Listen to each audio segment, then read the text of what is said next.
এখন মাত্র ৩ দিনেই শুরু করা যাবে নতুন ব্যবসা। এই সময়ে পাওয়া যাবে কোম্পানির নামের ছাড়পত্র, ব্যাংক অ্যাকাউন্ট ও ট্রেড লাইসেন্স, যা আগে দিনের পর দিন অপেক্ষা করতে হতো। আর এসব করা যাবে সরকারের পোর্টাল বাংলা বিজার মাধ্যমে। বিকেলে রাজধানীর আগারগাঁওয়ে বিনিয়োগ উন্নয়ন কর্তৃপক্ষ বিডা সম্মেলন কেন্দ্রে পোর্টালটির উদ্বোধন করেন প্রধান উপদেষ্টার বিশেষ দূত লুৎফে সিদ্দিকী। অনুষ্ঠানে জানানো হয়, বাংলা বিজের এক পোর্টালেই পাওয়া যাবে ব্যবসা বাণিজ্যের সব সেবা। এতে নিবন্ধন করে মিলবে পরিবেশ ছাড়পত্র, ভ্যাট ও ফায়ার লাইসেন্সের মতো ২০টিরও বেশি জরুরি সেবা।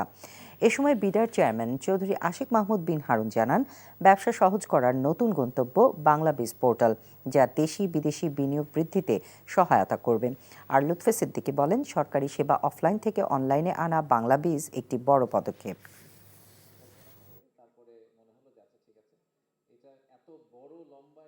যখন আমরা অ্যান্টি করাপশনের কথা বলি আর সার্ভিস কোয়ালিটির কথা বলি, যেই কথাই বলি, কোনোভাবেই আমার কাছে যদি ওই সিঙ্গেল একটা ডেটা সোর্সের পয়েন্ট না থাকে যেখান দিয়ে আমি এক ডেটাটা পুল করতে পারবো, তাহলে আসলে ডিজিটালাইজেশন হবে না। তো এই জায়গাটাকে আমাদের যেতেই হবে। তো এই জায়গাটা যাওয়ার রাস্তাটা, এই জার্নিটা শুরু হলো। সরকার যেখানে বাধা দেয়, যেখানে একটা ফ্রিকশন তৈরি করে, সেখান থেকে কীভাবে আমরা সরে যেতে পারি, এটা হলো সেটার একটা উদ্যোগ। পেপার ওয়ার্কের মাধ্যমে কিছু একটা করতে হতো, যদি ৪-৫ দিন সময় লাগতো, তারপর অফলাইনে টাকা আদান প্রদান করতে হতো, এগুলো যদি এখন একটা অনলাইনের মধ্যে চলে আসে, তাহলে অনেক প্রচুর সময় বেঁচে যায়।